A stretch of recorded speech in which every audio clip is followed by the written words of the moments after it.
Australian Prime Minister Julia Gillard and the man she ousted, Kevin Rudd, are to contest a party leadership vote.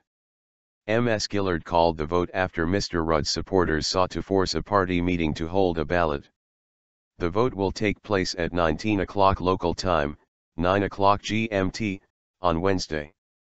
Both contenders have committed to stepping down from politics if they lose.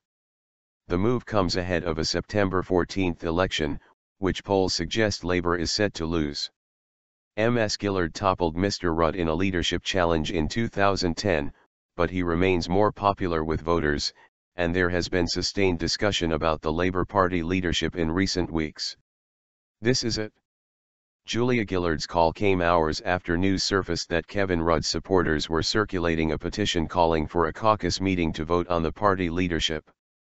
Ms. Gillard said that this was the final opportunity for the leadership issue to be resolved. "We cannot have the government or the Labour Party go to the next election with a person leading the Labour Party and a person floating around as the potential alternate leader," she said. "Anybody who enters the ballot tonight should do it on the following conditions: that if you win you're Labour leader, that if you lose you retire from politics. This is it, tonight is the night," she said. "I wouldn't be putting myself forward unless I had a degree of confidence." Shortly afterwards, Mr. Rudd told reporters that he intended to run. "For the nation's sake, I believe it's time for this matter to be resolved," he said.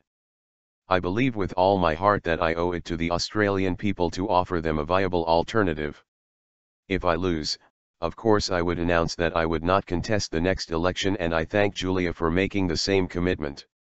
Mr. Rudd would need the support of at least 52 of Labour's 102 MPs in order to oust Ms. Gillard. In March, Mr. Rudd declined to contest a leadership vote and said afterwards that there were no circumstances under which he would seek the top job. Nonetheless, speculation that he could return had persisted amid polling showing he could deliver a better outcome for Labour in the election. A poll published earlier this month suggested that 3 cabinet ministers would lose their seats under Ms. Gillard, but would retain their seats if Mr. Rudd was leading the party. Tony Abbott leads the opposition coalition, which polls suggest is currently on course for a convincing win. Earlier on Wednesday, Tony Abbott challenged Ms. Gillard to bring forward the election date to August 3, and said that paralysis was gripping the government.